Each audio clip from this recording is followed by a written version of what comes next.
There's one battle that's been a constant part of the PDA and smartphone industry over the last 15 years. I should know, I've been there. Making new users aware of the possibilities for adding extra software and services. Whether it's been a Scion Palm Top, a Palm PDA, a Windows Mobile handheld, or indeed a Symbian OS smartphone, the challenge is the same. And at the same time, there's the constant challenge to improve the out-of-the-box experience. In this All About Symbian podcast, I'd like to look at a new attempt to tackle both matters head-on. A low-key attempt, but new. Nokia has been kind enough to give us a preview of their new refresh of the E61i. Now, don't get your hopes up. We're not talking a faster processor or an updated camera here.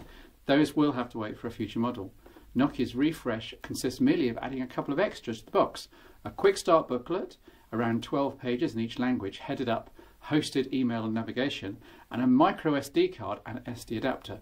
But don't write off the refresh too quickly. Let's look at the new E61i pack from the perspective of a brand new user and the company they work for.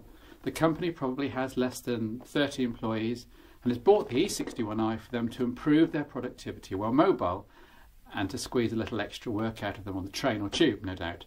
Such a small company is unlikely to have its own IT department or a full Microsoft Exchange server, and they've probably been muddling along for a while with standard ISP or Google and Yahoo email accounts. With the E61i refresh, Nokia is aiming squarely at this scenario, preloading its Mail for Exchange 2 client onto the card and partnering with a third-party exchange provider, the obviously named Mail for Exchange Limited, with whom Nokia has arranged a 1-month trial of the service for each new user for free.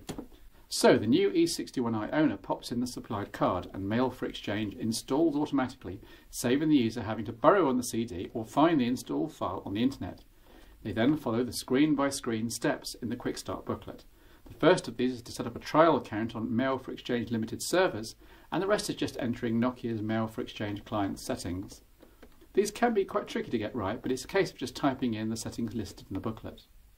At the end of which, 5 minutes later, the new user has a brand new and working push email account on a full Exchange server, without needing an IT department to help set things up. The default £5 a month account only handles email, but higher levels from Mail for Exchange Limited, at £10 a month, include Microsoft Exchange contacts and calendar as well, making the E61i a robust and easily replaceable solution. The options are flexible too, from a completely new @mailforexchange.com email account, or collecting email from an existing account, or using an existing domain name. And this means most existing situations are covered and can be easily switched over. You can also, importantly, still set your own from and reply to addresses.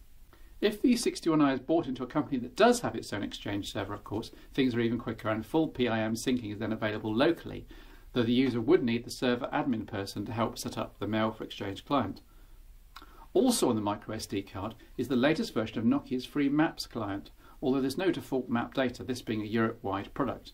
As with Mail for Exchange, the Maps client is automatically installed and all the user has to do is start it up and watch while maps are pulled in over the air. It would have been nice for Nokia to ship a Bluetooth GPS with the E61i, but I guess that would have cost far too much. You'll be familiar with Nokia Maps, I'm sure. It provides street-level maps for much of the world for free, and with the Bluetooth GPS in tow gives the opportunity for proper navigation. As usual, the user will need to pay a little extra ad hoc, around £5 a month for example, for full voice-guided turn-by-turn instructions while driving, but the rest is free. Now, of course, Mail for Exchange and Nokia Maps are both free downloads from the web, and anyone familiar with S60 will already know where to go to get these. They're also now in the E61i download application in an E61 extra folder. But the E61i email navigation pack is for someone with no prior knowledge of Nokia and S60. They probably come to the device from a dumb phone and a laptop, or perhaps from an old Windows Mobile device or Palm PDA, and this refresh pack is a step in the right direction to help them get established. For the small company without its own Microsoft Exchange server, having a third-party host as Exchange email and PIM data is a big step forwards. It gives the advantages of push email and central PIM management and backup without any of the worries. And yes, there are some totally free Exchange hosts on the internet for smart users and power users, but a company new to push email is going to want proper phone and email support 24 hours a day, which is why Nokia has partnered with a commercial third party here. The month free is, as far as I can tell, exclusive to Nokia's deal and also applies to the more expensive silver £10 a month PIM and email handling. The Nokia E61i has been reviewed in detail elsewhere on All About Symbian and is a great form factor, perhaps even a market-leading one, with good keyboard, lovely large screen and a number of one-touch shortcut keys. It's true that the E61i's processor isn't the fastest around and the media codecs aren't the latest, but balancing that is the fact that you can go for days between battery charges if you're careful, or can easily go for a full day of more or less constant use if you're a power user. I wonder what other refreshes, software and hardware, Nokia might have up their sleeve. Watch this space.